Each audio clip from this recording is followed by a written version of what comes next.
Mga kahuwan, panoorin ang video na ito upang alamin ang pinaka-latest na balita tungkol sa lagay ng panahon at bagyo update today. Ngayon nga, base sa ating latest satellite images at mga pinakahuling datos natin, ay yung low pressure area na ating minonitor sa nakalipas na araw, ay tuluyan na nga lumabas ng Philippine Area of Responsibility at naging ganap na bagyo. Naging bagyo po ito sa labas ng PAR, kaya hindi po natin ito binigyan ng local name.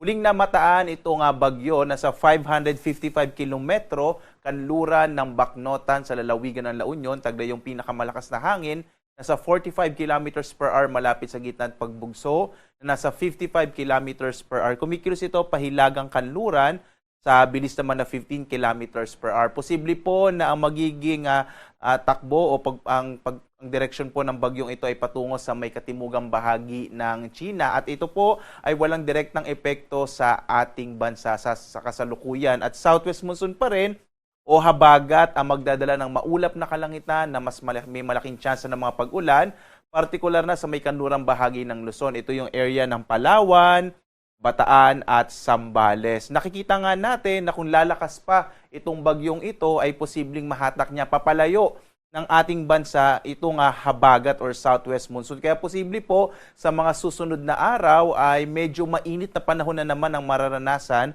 sa malaking bahagi ng ating bansa. Pero asahan pa rin natin yung mga localized thunderstorms sa hapon hanggang sa gabi. Ulitin ko po kasi panahon pa rin naman ng tag-ulan kaya expected pa rin natin yung mga pag-ulan sa hapon hanggang sa gabi. Kadalasan po, katamtaman hanggang sa kung minsan ay malalakas sa mga pag-ulan. Pero hindi naman natin to inaasahan na magtatagal. Usually po, yung mga thunderstorms natin sa late afternoon ay mga 1 hanggang 2 oras lamang.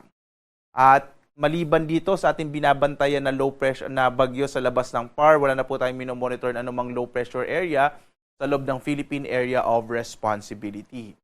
Dito nga sa Luzon, inaasahan natin ang mas malaking tsansa ng mga pag-ulan sa bahagi ng Bataan at Zambales dito sa may kanlurang bahagi ng Central Luzon. Habang ang nalalabing bahagi ng ating bansa, ang Metro Manila, iba pang bahagi ng Calabarzon, Mimaropa, Bicol Region at Northern Luzon at nalalabing bahagi ng Central Luzon, asahan pa rin natin medyo mainit na panahon pa rin ang mararanasan habang may mga tsansa ng mga thunderstorms sa hapon hanggang sa gabi. Mainam po, magdala pa rin tayo ng mga pananggalang sa ulan kapag lalabas tayo ng ating mga tahanan.